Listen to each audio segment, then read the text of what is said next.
बाल सुलाले मुक्ता प्रसव के संभोग काली। तो इसमें भरत जी जब अपनी माता केकई के बारे में वर्णन कर रहे हैं तो फिर कह रहे हैं कि भाई कभी भी जो है दृष्टांत देकर समझा रहे हैं कि कौदव की बाल से कभी भी अच्छा धान नहीं उत्पन्न हो सकता है ना।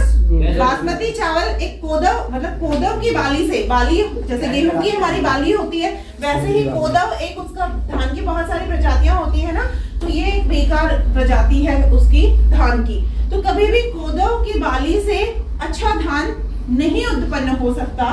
दूसरा दृष्टांत दे रहे हैं कि काली सीपी से संभोग काली, काली सीपी से कभी भी अच्छा मोती जन्म नहीं ले सकता। प्रसव की संभोग काली, मुक्ता प्रसव की संभोग काली, कि काली सीपी से कभी भी अच्छा मोती नहीं उत्पन्न हो सकता।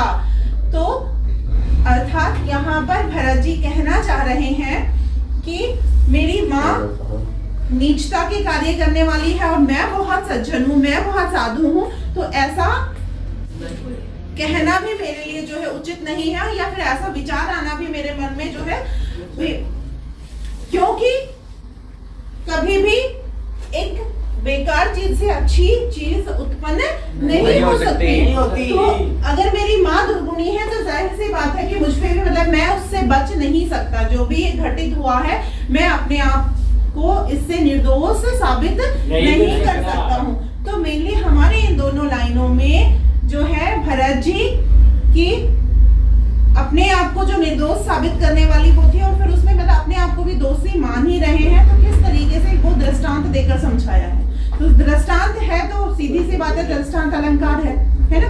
तो अब जब काव्य सौंदर्य का प्रश्न होगा तो भाव सौंदर्य में लिखेंगे हम ये अर्थ और भाव दोनों चीज। भरत जी की मनसा, इन शब्दों का सबसे पहले तो हमें अर्थ लिखना है वहां पर कि इन शब्दों का शाब्दिक अर्थ जो है वो, उसके बाद इसका भावार्थ कि भरत जी ने ऐसा क्यों कहा है वो स्पष्ट करना है। उसके बाद शिल्प सौंदर्य में आ जाते हैं। तो शिल्प सौंदर्य में बेटा आप इसको ना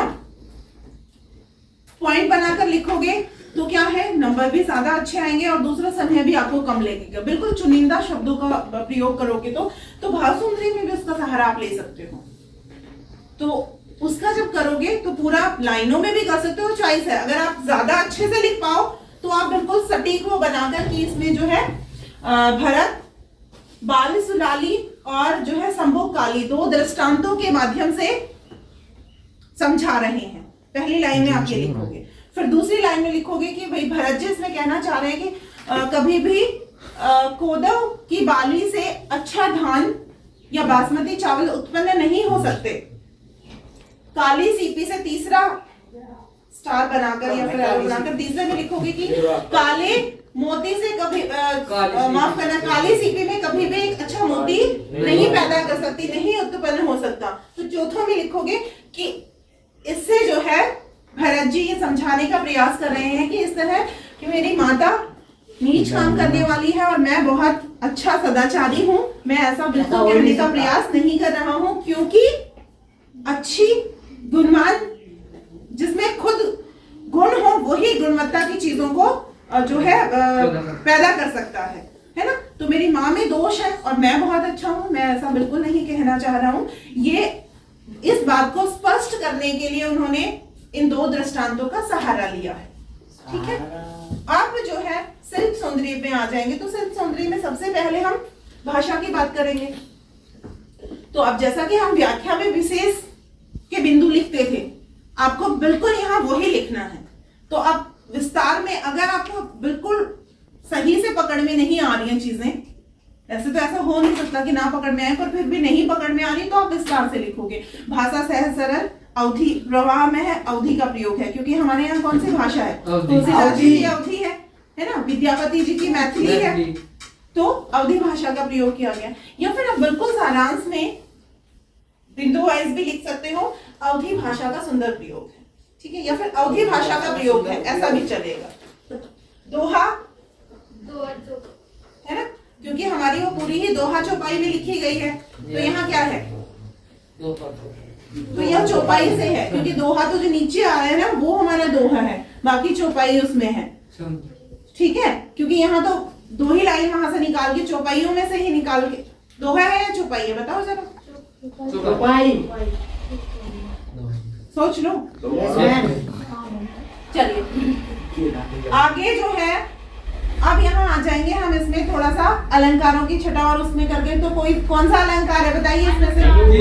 कहाँ है अनुप्रास? बिल्कुल, तो यही करना है यहाँ से। अब ऐसे ही नहीं लिखोगे नीचे कि अनुप्रास अलंकार है, ठीक है? ज्यादा प्रभावी हमारा कब होगा? अब यहाँ से उठाकर की कोदव को निकालकर नीचे लिखो पॉइंट में, की कोदव, तो लाइन करो, क्या क्या वर्ड की आवृत्ति होने के कारण अनुप्रास अलंकार है, ठीक है? या की कोदव करके सामने लिख दो, अनुप्रास अलंकार है। Yes ma'am. ठीक, अब कोई और अलंकार यहाँ पर,